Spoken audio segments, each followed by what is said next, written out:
여러분 안녕하십니까? 아름다운 세상 꿈을 지닌 아이 꿈지아TV의 원창문 목사 이충문 목사입니다. 오늘은 일주일에 설교 몇 번까지 하셨습니까? 이런 주제로 한번 생각해 보겠습니다. 세봐야 되는데? 네.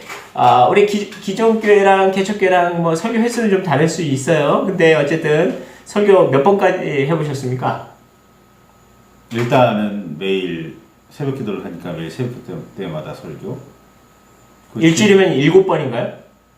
저희는 지금 일주일에 5번 새벽 기도를 하고 있어요. 네, 새벽 기도를 이제 토요일이랑 주일날은 쉰다는 얘기시죠? 쉬어요. 네, 5번. 그리고 수요 기도에 수요 예배, 금요 예배, 네, 주일 오후 예배, 주일 오후 예배, 오전 예배. 그렇죠. 현재 9개? 일단은 기본적으로는 9개죠. 네, 그리고 뭐 신방을 가거나 아직까지는 그런 경우가 많지 않지만 신방을 가거나 그러면 또 해야 되는 거고.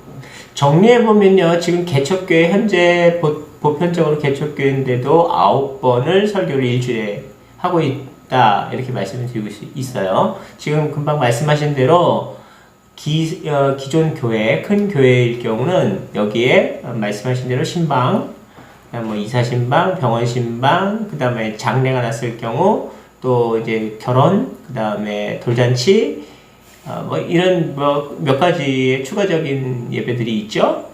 자, 그렇다면 일주일에 우리가 설교를 도대체 몇 번 하는 겁니까? 엄청나죠? 그럼 설교의 퀄리티, 질적인 면을 좀 생각해보지 않을 수가 없습니다. 네, 설교의 퀄리티는 어떻게 생각하십니까?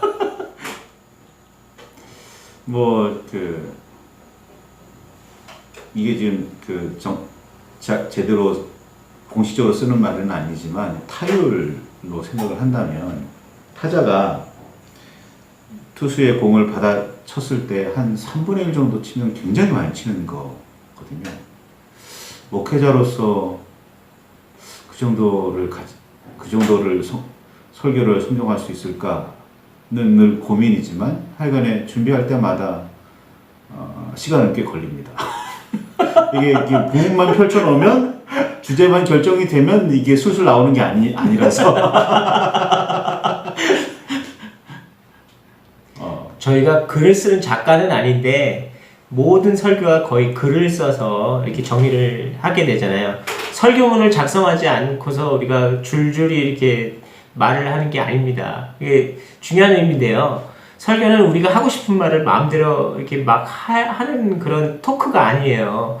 설교라는 것은 하나님께 계시를 받아야 되는데 그 계시를 받는다는 의미는 우리가 기도를 하고 주님께서 우리가 해야 될 이야기들을 정해 주시는 거죠. 근데 그 정하는 것은 우리 삶의 많은 경험과 상황 속에서 매칭이 돼서 계시를 통해서 우리에게 주십니다. 그러면 그것을 묵상한다는 것은 우리가 삶으로 또 살아내는 과정이 필요하고 그런 과정에서 이렇게 잘 믹싱이 돼서 이야기가 나오는 거예요. 우리는 하나님의 전달자이기 때문에 그 설교를 전달합니다. 하지만 우리 삶 속에서 잘 믹싱됨과 동시에 삶으로 풀어내는 과정들이 있어요. 이 과정들이 다 접목이 되어야 설교라는 한 편의 작품이 나오는 거죠. 이 작품이 나오기까지 많은 시간과 노력과 땀이 흘려집니다. 이 수고로움을 하루에 한 편씩 마구 찍어내는 것은 결코 쉬운 일이 아니기 때문에 설교의 횟수가 많으면 많을수록 굉장히 쉬운 작업은 아니라는 것을 말씀드리고 싶습니다. 설교 준비하는 스타일에 따라 조금 다를 수는 있겠지만 저 같은 경우는 꽤 시간이 많이 걸리거든요. 하다못해 설교 본문만 A4 2장짜리 본문을 작성하는데 그냥 순수하게 작성만 하는데 초벌이죠. 초벌 글을 작성하는 데만 해도 한 4시간 가량 걸려요. 그러면서 계속해서 내가 이 말을 해도 되나? 성경이 정말 이 의미대로 지금 말하고 있는 의미대로 정말 성경에서 말하고 있나? 라는 걸 계속 검증해 나가거든요. 그렇지 않으면 내 말이 내 주장이 돼버리니까 제 주장이 개인적인 주장이 돼버리니까 설교는 개인적인 주장이 아니거든요. 그러다 보니까 계속해서 검증하고 그냥 순수하게 초벌 글을 쓰는 데만 그 4시간 정도 걸려요. 그리고 나서 또 그걸 묵상해 가면서 수정도 하고 또 첨가할 것 있으면 첨가도 하고 이 과정들이 결코 쉽지가 않아요. 새벽기도 저는 설교 한 10분 정도, 새벽기도 설교는 10분 정도, 짧으면 5분 정도 하게 되는데 그 정도 시간의 설교도 그렇게 짧게 준비가 되진 않거든요. 근데 뭐 쉽게 설교가 나오지를 않아요. 더더구나 설교 기억 잘 하시는 분이 계시면 이게 좀 더 부담스럽습니다. 어제 했던 얘기 오늘 또 하고 지난주에 했던 얘기 오늘 또 하면 이게 바로 피드백이 오거든요. 이게 참 새로운 이야기를 하는 것이 설교는 아니라고 생각하지만 그래도 똑같은 이야기를 매주 할 수는 없는 그런 고충도 있습니다.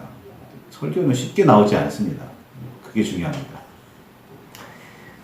그 얼마 전에 읽었던 책이 떠오르는데요. 그 논스톱이라고 하는 시트콤을 촬영했던 PD 김민식 PD의 책 이야기가 지금 생각이 났어요. 매일 아침 써봤니라는 책을 쓰시기도 하셨는데 그 이야기를 보면 최상의 것이 되지 않을 때는 차선으로 신속하게 이렇게 해야 되는 것이 필요하다라고 이제 이야기가 있었어요. 제가 볼 때 매일매일 하는 것이라면 우리가 새벽 기도도 매일매일 하는 거잖아요. 그러니까 매일매일 하는 것인데 최상의 것이 나오지 않을 거라면 어느 정도 타협은 좀 해야 되지 않겠냐. 그러니까 안 할 수는 없는 거잖아요. 안 할 수는 없는데 매일마다 그것이 나오려면 우리가 좀 신속하게 결정할 것은 해야 된다. 그러니까 포기할 것은 빨리 포기하고 차선책으로 넘어가야 된다. 이런 의미였습니다. 그러니까 우리가 최고의 작품을 만들어내는 게 쉬운 상황이 아니라면, 근데 반드시 해야만 한다면, 반드시 하기는 하되 최고의 어떤 퀄리티를 만들 수는 없다면 조금은 최상은 아니더라도 우리가 정말 의미가 있을 정도로는 준비를 해야 되지 않겠느냐, 그런 이야기를 좀 정리를 해볼 수 있을 것 같아요. 그러니까 우리가 모든 설교를 최상의 것으로 준비를 한다는 것은 사실상 불가능하잖아요. 그러니까 우리 힘으로 모든 것을 다 해낼 수는 없어요. 불가능하죠. 그렇게 되려고 노력은 하지만 힘은 쓰지만 최상의 노력은 하지만 현실적으로 불가능하다면 최선을 다하지만 현실적으로 불가능하다면 차선책을 좀 선택할 수는 있다. 그래서 좀 더 다양하게 설교를 좀 봐주셔야 될 필요가 있습니다. 이건 너무 합리적 자기 합리화? 핑계를 듣네. 조금 해보죠. 설교가 그렇게 쉽지 않다는 거 하다못해 한 10사람을 앞에다 두고 내 자신의 주장을 한번 피력해 보세요. 논리적으로 분명하게 한 5분 정도만 해보십시오. 잘 수월하게 아무런 준비 없이도 수월하게 되는지. 만약에 되시는 분이 있다면 그분 진짜 능력자십니다. 대부분 되지 않거든요. 목회자도 마찬가지입니다. 자주 단상 위에 섰을 뿐이지 그것이 하나의 어떤 더 이상 가슴이 내가 이 단상 위에 섰어 가슴 두근거림은 없을지 몰라도 계속해서 그 신경 쓰이고 노력하는 부분들은 여전히 계속되고 있다는 거 기억하셨으면 좋겠어요. 한마디 한마디가 그냥 하는 말이 아니에요. 보통 그냥 하시는 분들도 없지 않아 있으시겠지만 한마디 한마디 굉장히 선택하고 고민하고 해서 하는 거니까 그냥 자기 주장한다, 자기 생각만 한다 라고 단순하게 생각하지는 마셨으면 좋겠습니다. 저희가 지금 모든 설교의 퀄리티가 높을 수는 없다라는 것을 자기 합리화로 이야기하고 싶은 것은 아닙니다. 단지 설교 횟수가 많다 보니까 충분히 검증하고 정리하고 준비하고 최상의 것으로 만들기가 촉박하다라는 것은 사실이다라는 걸 얘기하고 있는 거고요. 그렇다고 이거를 우리가 최상의 것을 만들지 않는다라는 의미는 아니에요. 그러니까 최상의 것을 만들긴 하되 시간적으로 쫓기는 것에 대해서 좀 현실적으로 어려움은 있다 이런 얘기를 하고 있는 겁니다. 또 한편으로는 이렇게 좀 얘기할 수 있는데요. 교회가 이제 커지면 커질수록 다양한 교역자들이 존재를 하죠. 여러 명이 존재를 하게 되면 이제 순번을 나누어서 이렇게 설교의 횟수를 좀 줄입니다. 줄이는 이유가 있어요. 그거는 역할 분담을 한다라는 이런 의미보다는 설교의 퀄리티를 좀 높이자라는 의미가 있는 것인지 역할 분담한다는 표현으로 우리가 합리화를 시키는 게 아니에요. 그러니까 설교의 어떤 그 의미와 가치를 좀 더 높이기 위해서 그렇게 좀 분리를 하는 겁니다. 이를테면 이제 이런 표현을 좀 써보고 싶은데요. 담임 목사님은 뭐 주일 오전 설교를 맡으신다면 부목사님들은 뭐 오후 예배라든가 뭐 다른 수요 예배라든가 금요 예배를 맡으실 수 있는 거 아니겠습니까? 근데 그 설교를 맡음과 동시에 굉장히 최선을 다해서 준비를 한다는 거죠. 그러면 적어도 담임 목사님은 일주일 동안 계속 묵상하고 말씀을 깊이 있게 묵상함과 동시에 그 말씀 안에 주어진 하나님의 계시와 또 말씀으로의 접목 그리고 삶으로의 접목을 통해서 좀 더 가장 좋은 의미와 가장 이해하기 쉬운 표현을 사용하셔서 또 가장 준비가 잘 된 말씀을 주일 오전에 선포해 주실 수 있잖아요.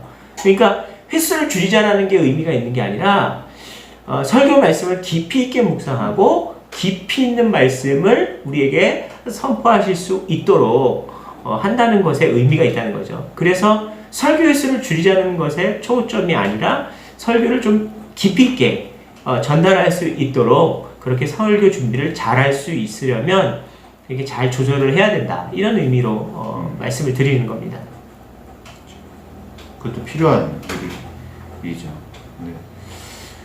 물론 이제 뭐 다른 과정을 거쳐서 뭐 충분히 검증되지 않은 상태에서 목회자가 되는 경우도 없지 않아 있기는 하지만 그래도 정상적인 어떤 충분한 어떤 과정을 거쳐서 목회자가 되신 분들이라면 정상적인 생각을 가지고 굉장히 심혈을 기울여서 한 편의 설교를 작성하게 돼요. 물론 때로는 어떤 분의 경우에서는 남의 설교를 베껴서 그냥 설교하시는 분들도 있다고 해요. 있기는 한데 그런 분 아니고서는 대부분 설교는 굉장히 정성 들여서 준비하거든요. 그게 쉽게 되는 일 아니라는 것 아셨으면 좋겠고 그 말들이 그냥 하는 말이 아니라는 것도 아셨으면 좋겠습니다. 가치 있는 설교를 하려고 가치 있는 말씀을 전하려고 늘 노력하고 있다는 것도 좀 알아주셨으면 좋겠습니다. 저희가 타율이 높지 않을 수도 있어요. 그러니까 어떻게 보면 설교의 은혜를 받지 못할 만큼 좋지 않은 설교를 들을 수도 있습니다. 아니면 공감을 못하는 설교. 네, 공감하기 어려운 그런 주제일 수도 있을 때가 있어요. 그런데 그게 도움이 되는 또 사람들도 있거든요. 그러니까 이 말씀이라는 게 모든 사람들이 다 만족할 수 있는 설교는 아니에요. 그러니까 어떤 사람은 은혜가 되고 어떤 사람은 은혜가 안 될 수도 있어요. 그러다 보니 듣는 사람에 따라서는 이게 타율이 높지 않다 이렇게 표현하실 수도 있단 말이죠. 하지만 그 말씀이 그 시간에 필요했던 거는 어떤 사람에게 또 은혜가 되기도 하기 때문에 그 말씀이 선포되어진 겁니다. 또 때로는 말씀을 전하는 입장에서 목사 입장에서도 이 설교가 굉장히 어려운 설교가 있을 수도 있어요. 그래서 타율이 높지 않은 그런 설교가 있을 수도 있겠지요. 하지만 말씀하신 대로 모든 설교는 정성을 다해서 최선을 다해서 준비를 하고 있습니다. 준비한 만큼 또 효과가 나타나지도 않을 수도, 반응이 나타나지 않을 수도 있어요. 그래서 준비한 만큼의 반응이 오지 않으면 목사님도 이제 마음이 실족할 수도 있겠죠. 상처를 받죠. 네, 상처를 받을 수도 있겠죠. 열심히 준비했는데 아멘으로 화답하지 않으면 속상할 수도 있습니다. 그러나 그럼에도 불구하고 목사가 설교를 준비하는 것은 최선을 다해서 준비를 합니다. 근데 저희들이 이 설교에 대한 이야기를 꺼내는 것은 인간적으로 우리가 열심히 준비했으니 당연히 받아 먹어라 이런 의미 아니에요. 하나님이 주신 말씀을 우리가 정말 끊임없이 되새김질을 하면서 끊임없이 이 말씀의 은혜를 우리가 받아요. 받지 않고는 우리도 설교할 수가 없습니까? 이 말씀, 주신 말씀의 감동을 우리가 받지 않으면 우리도 설교를 할 수 없으니까 우리가 그 말씀을 묵상하고 되새김질하고 은혜를 받고 체험하고 기도하고 찬송하면서 감동을 얻은 그 결과물로 우리가 설교를 선포합니다. 그 설교 안에는 하나님이 주신 계시와 우리의 땀방울과 헌신의 시간과 정성이 담겨져 있어요. 플러스 돼 있는 거죠. 그럼에도 불구하고 감동을 받지 못하는 성도가 있을 수 있어요. 또 공감하지 못하는 설교가 있을 수도 있어요. 그러나 충분히 하나님이 주신 계시를 통해서 목사가 감동을 받았기 때문에 설교를 전하는 겁니다.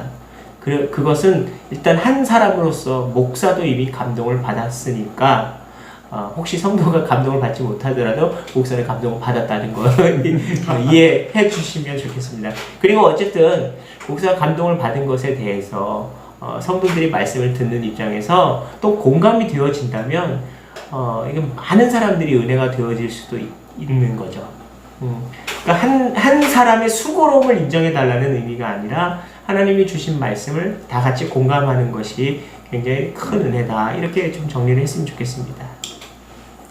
언젠가도 말씀을 드렸었지만 설교는 자기 주장이 아닙니다. 자기 주장하려고 그렇게 노력하는 게 아니라 내가 정말 하나님의 뜻을 바르게 전하고 있는 걸까? 이게 정말 이 표현이 하나님께서 원하시는 표현일까를 늘 고민하고 기도하는 거거든요. 내게 받아들여지지 않는다라도 한 번쯤 더 생각해 보시고 이게 정말 하나님의 말씀일지 내가 정말 하나님의 말씀을 놓치고 있는 건 아닐지도 한 번쯤은 생각해 보실 필요가 있다라고 생각이 됩니다. 오늘 네. 결론을 내야 될 것 같아요. 네. 네. 일주일에 설교 몇 번까지 해봤니? 정말 어렵습니다. 저희들 설교 정말 많이 합니다.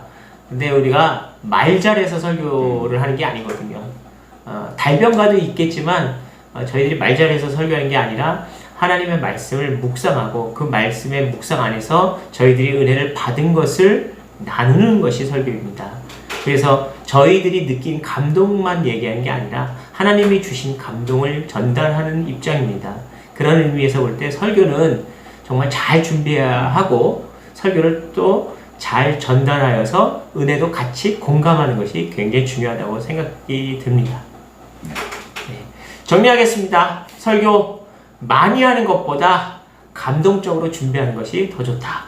그리고 그 설교를 목사가 감동으로 받는 것, 또 성도들도 감동적으로 같이 공감할 수 있는 그런 설교가 참 은혜롭다. 이렇게 정리하면 좋겠습니다. 해피하게 정리했죠?